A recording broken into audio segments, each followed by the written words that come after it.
The United States of America and much of the Christian world cannot live without somebody who is different, threatening, non-believers, don't do what we tell them to do, and who do not accept mission. So I believe that has been sped up, let's say, since the last 5 to 10 years.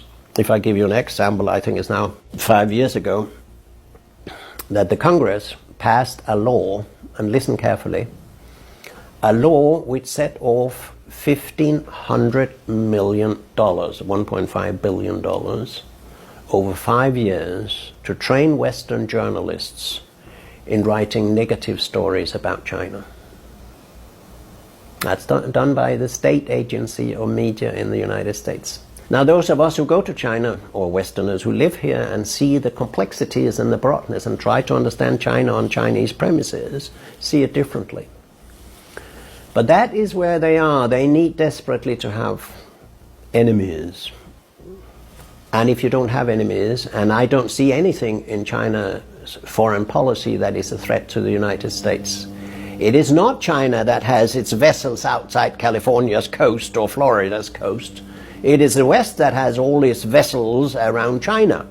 And the AUKUS cooperation with Australia, and the submarines that are there, and the Germans who are in your waters, the international waters around you too, and the Taiwan issue. I don't see China do these things to the West. Imagine, it's not completely comparable, but imagine that China was obsessed with arming Hawaii to become an independent state.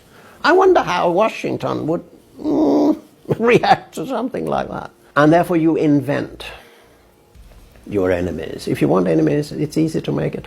You now have Russia. You have a large part of the African world, the global south, and you have China. That you declare, don't follow us, are different from us, think differently, and therefore they are our enemies. This is very, very dangerous and very, very sad, because we could gain so much from working together. And I can still only hope that there will be somebody who comes to their senses, and it will not be Biden, and it will not be Trump, and change America from the inside. Because the moment America, with all its resources, creativity and ideas and history and knowledge, begin to become a partner in the world, not somebody who insists on dominating over everybody else, the world will be a much better place, and the United States will be a much better place. So I'm looking for a peaceful revolution where the Americans will rise and say, enough is enough with your empire and militarism. We want a good society here, and we want to be friends with the world. The only candidate who is saying that at the moment is Robert Kennedy Jr., Robert F.